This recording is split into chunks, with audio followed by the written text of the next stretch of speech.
You're listening to the Platform Launchers podcast. I'm John Stange, and it's great to be with you this week because we always talk about building and growing and monetizing your online platform. We talk about taking your passion, turning it into a platform, and letting that become your paycheck. And we have a great time getting together each week, talking about all sorts of things. I always love the fact that this podcast gets recorded live in front of our members club. And so I have just good friends from around the country here on our that are part of our members club live on the call right here with me.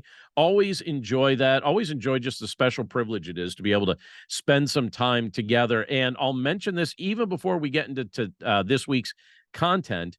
If you want to ever join us in the members club, just stop by platformlaunchers.com and you could take a 14-day free test drive of our members club. You could utilize our vast video library, hundreds of hours of training content that'll show you how to build, grow, and monetize your online platform. And you could join us for our live calls. We also have the launch plan course that gets included in your membership, all kinds of fun stuff.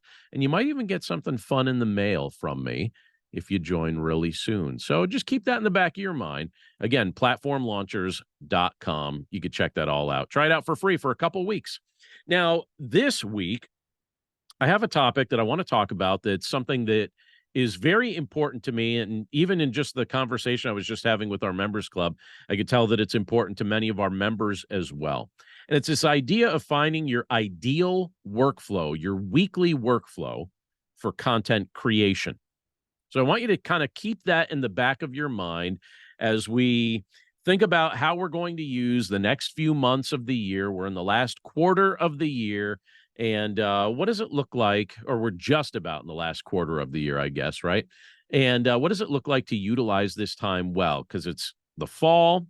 We're here at the fall. Fall tends to be a busy season for many of us. I know, it's the time of year when our summer vacations and our travel comes to an end. Maybe you're mourning that right now. Grade schools and colleges are back in session. Many clubs and organizations start their meetings up again. They resume meeting after taking several months off. There's a lot going on. I think September usually involves a lot of things starting up all at once. That's usually how I feel when we hit the month of September. I was actually speaking to a friend the other day, very good friend of mine, and he mentioned to me that he grieves the end of summer because of just the bustle of activity that takes place once summer comes to an end. He and his wife have a lot of kids. They have 6 kids, and most of them are at home. 5 of those kids are still at home. And he tells me he just misses the flexibility to do things that their family enjoys doing during the summer months. And so he kind of grieves as September comes and the fall unfolds. Many people celebrate it. He grieves it. And I have to admit, I've been feeling a little bit of a pinch of just the schedule changes this fall, more so this year than in recent years, because I recently took on a role where I became a professor again. And that's a role that I enjoy, but it's also a role that requires a lot of planning and time management. I teach most of my classes first thing in the morning, beginning at 8 a.m. So I don't know if you're an early bird, if you like rising early and getting to work early and doing all that, but the earliest that they offer classes at the university that I teach is 8 a.m. And so I teach most of my classes at 8 a.m. And I like that. When I was a student, by the way, in college, I used to schedule as many classes as I could for 8 a.m. That was always a segment that people didn't really want to take. And I always thought, no, it's good because you start your day early. I always felt like I got the best use of the day if I started my classes at 8. So I try and teach at 8 when that's available to me. Some of the classes I'm teaching are 75 minutes long. One of the classes I teach is 3 hours long. The one that I teach on Friday mornings at 8 a.m. It's a 3-hour long course. And I'm glad that those of you that are on YouTube and those of you listening via the podcast that I can't see your faces right now because you're probably wincing at the thought of taking a 3-hour course on a Friday morning starting at 8 a.m. But to be honest with you, it's going rather well. Now, I taught at the same university from 2012 to 2018. So it's fun to be back. By the way, this is where I went to college. It's also the same place I got my master's degree.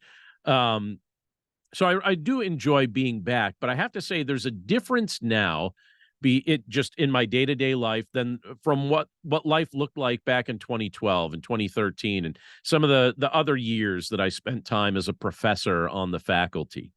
Because back then, my online platform was just in its infancy. When I last taught there, I didn't have so many of these other things going on.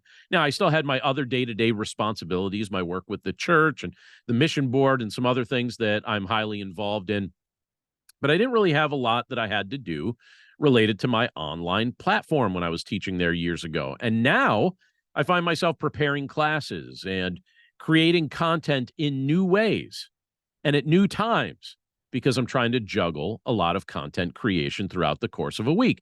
And I have to admit, it's a little bit of an adjustment. It's not bad, but it's an adjustment. I'm getting used to some new routines.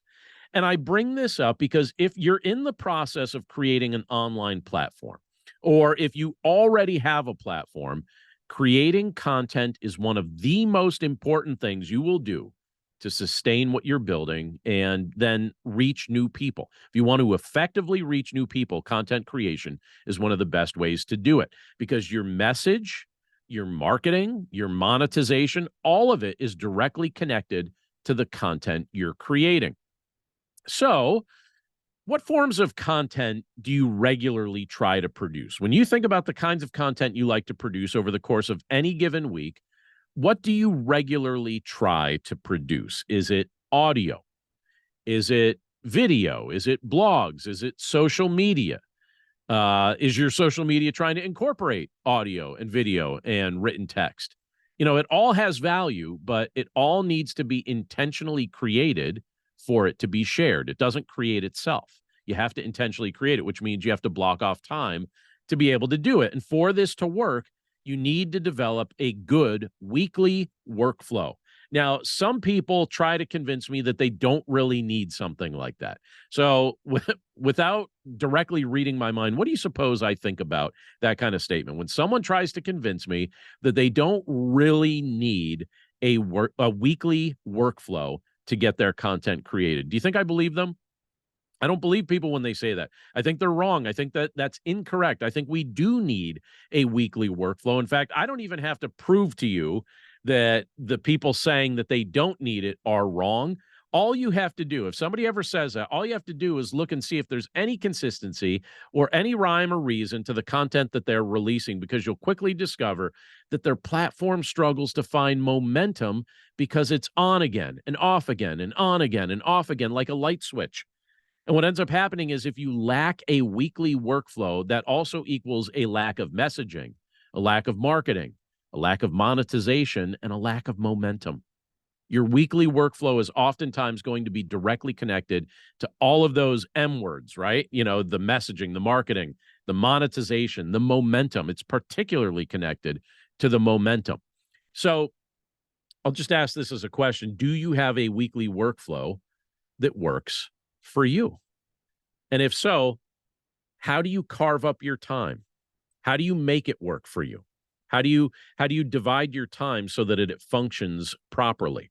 I'll tell you one of the principles that I like that seems to help me immensely is I like to assign certain tasks to different days of the week. That way, there's no major stress involved. So basically, it looks like this. I just look at my schedule and say something like, oh, it's Tuesday. So that means I need to write a blog post and I need to edit this many podcast episodes. And when I do that, then I'm done with what I have to do platform wise on Tuesday. That's it. I need to write a blog post. I need to edit some episodes, right? So that could be one way I look at a day, or I'll say something like, oh, it's Sunday. Well, on Sundays, I need to share a long form show. I need to edit it and share it. And it needs to appear on 2 different platforms. And so that's what I work on Sunday. Now, the truth is, I have very specific tasks for every day of the week. And there are 2 things that help me keep myself accountable for creating this kind of content and sticking to the schedule. One, and I've brought this up before, so it won't surprise you to hear me say this, but one of the things that keeps me accountable is just personal integrity. If I say I'm going to do something and there's no emergency preventing me from doing it, I want to get it done. I don't want to be dishonest. I don't want to make false promises. So just the idea of personal integrity helps me stick to the content creation schedule that I've committed to. But the second thing, and it's essentially just about as important. The second thing that really keeps me accountable is my audience. The fact that there are actual people who look for me to release content at set points throughout the week, that actually keeps me motivated to deliver it, knowing that there are people that are waiting for that content to arrive. I have to admit, this motivated me when my audience was small. So even when it was just a few people that I knew personally that were using the content, I still found it motivating. And, I knew most of those people personally that were consuming that content. But I have to admit that even though my audience has now grown, it still motivates me. It motivated me when my audience was small. It motivated me when my audience grew bigger. The fact that I know that there are actual people that are waiting to receive the content that's being produced, it motivates me to deliver it. Well, first of all, it motivates me to create it, but then it motivates me to deliver it on time. Now, I realize we're all busy. I realize we all have a lot going on. I realize some of you who are listening right now or watching us on YouTube, right now you have children that you're caring for, and some of you have other responsibilities. Some of you are providing elder care for your parents. Many of these things take up lots of time. They're major demands on your time. They use up a considerable amount of your energy as well. Sometimes it's not even just about the time. Sometimes it's about the energy that you have to actually do these things. I can completely relate. I completely understand that. Sometimes it's a time crunch. Sometimes it's an energy crunch. Completely understand. But having a weekly workflow doesn't have to be a burden. And I'm going to give you a very specific example of one in just a second. And I just want you to know it doesn't have to be a burden. It can actually be a blessing that works very well with both your available time and when you tend to have the most creative energy. And I want you to just think, even as I'm talking here, when do I feel most creative? When do I tend to have the most creative energy? When do I tend to produce good content? Just think about that, even as you're thinking about what a weekly workflow should look like for you. I have noticed that for me, I do some of my best writing when I have to write content. I do some of my best writing during the margins of the day. And so for that reason, sometimes I just try and use hours either at the start of the day or at the end of the day. So either before people are awake and I feel like I'm the only one up, or at night when I feel like my house is quiet and everyone's gone to sleep and I can concentrate then. The margins of the day are when I do my best writing. And sometimes I like to just wake up early and just write. I feel like I wake up with a clear head and can write my best and my fastest if I do it in the morning, to be honest with you. Although a lot of my writing I've done late at night as well. I've also discovered when it comes to creating voiceovers that I tend to create better voiceovers during the middle or second half of the day once my voice has had a chance to warm up and it doesn't sound groggy or it doesn't sound tired or anything like that. And so that's when I tend to record voiceover content. I'm trying to create multiple kinds of content, multiple pieces of content throughout the week. And so I have to have a weekly workflow to actually accomplish that. But maybe you're not trying to create multiple things.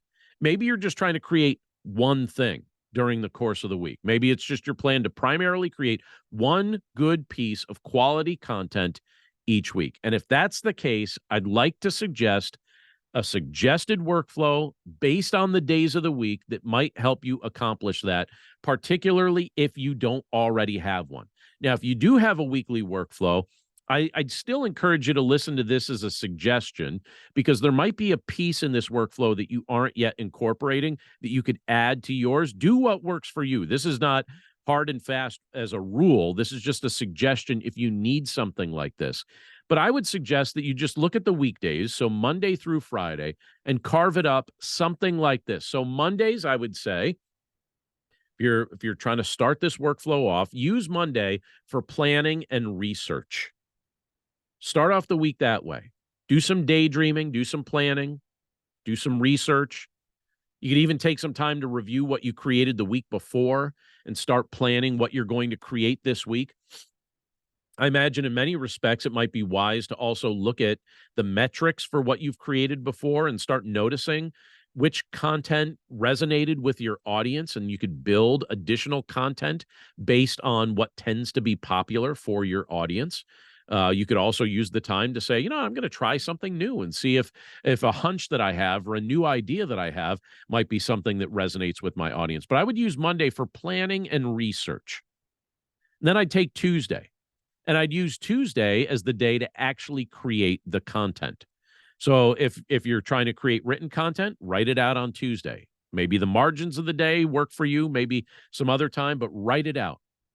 Carve out time to write or record. If you're creating audio or video content, do the content creation on Tuesday. And by the way, don't worry if what you've created is perfect. Just focus on whether or not the content you've created is helpful.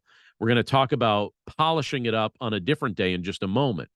But use Tuesday to actually create the content. Write, record, do whatever you need to do on that day to get the content created, but don't worry whether or not it's perfect. That part doesn't matter on Tuesday, because then we're going to have Wednesday.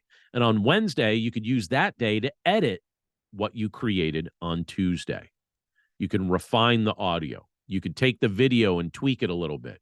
You could edit the written content or submit it to an editor for review. You get some feedback from people you trust, even if you aren't completely sure that you're happy with your finished product yet. But use Wednesday to edit some of the things that you created on Tuesday. And then we get to Thursday. Thursday could be a really fun day, because Thursday could be the day that you then release and market the content you've created. You can share it on the platforms that you're going to host it on. So if you're hosting it on a podcast, like one of the podcast platforms, or if you're hosting it on YouTube, if you're hosting it on your blog, wherever, social media, wherever you're hosting it, share it on the platforms where you host it, and then post about the content that you're making available. Post about it on your social media and send an email to your subscribers letting them know that it exists. So use Thursday for releasing and marketing the content you've created, because you brainstormed it on Monday, you created it on Tuesday, you edited it on Wednesday. Thursday is the time to release it and start telling people about it, marketing. And Friday, I would encourage you to use for something else. Now, I want you to try, just in your mind, just for a moment here, try to guess what I'm going to suggest you use Friday for. Think of the elements that go into building a successful online platform. What's involved there? We talk about discovering your message. We talk about delivering your content, developing your tribe, talk about deploying a team, deriving your income, all those sorts of things. What do you think I would encourage you to use Friday for? Well, Friday's a day that I would say might be a useful time for you to try and connect with your audience. Maybe you don't even use it to create content. Just connect with your audience. So interact with their posts and comments on your social media. Follow up, check your email. And if there's some questions there from your audience, follow up on some of the questions that you've received during the week. Maybe you could even take the time to attempt to make some new connections as well. Friday can just be a people day, right? It could be a day focused on people, meeting their needs, serving them, answering questions, interacting, building that tribe of people that you interact with. In the end, basically, so if we're going to summarize all this, we're going to think about all this here.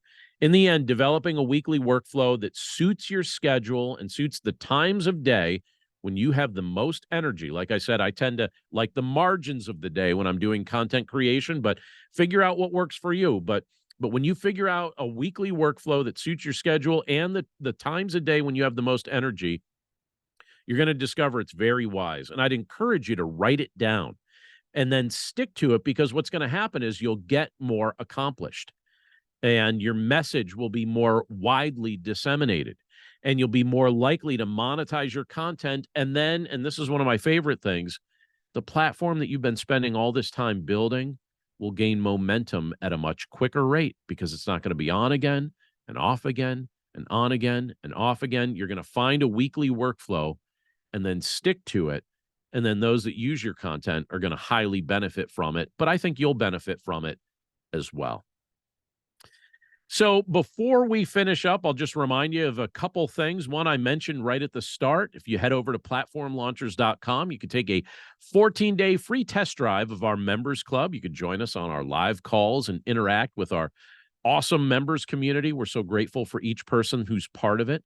And I'll also let you know if you're in the early phases of developing an online platform, I have a free 21-day platform development planning guide right at platformlaunchers.com. You could download it right from the homepage of the website.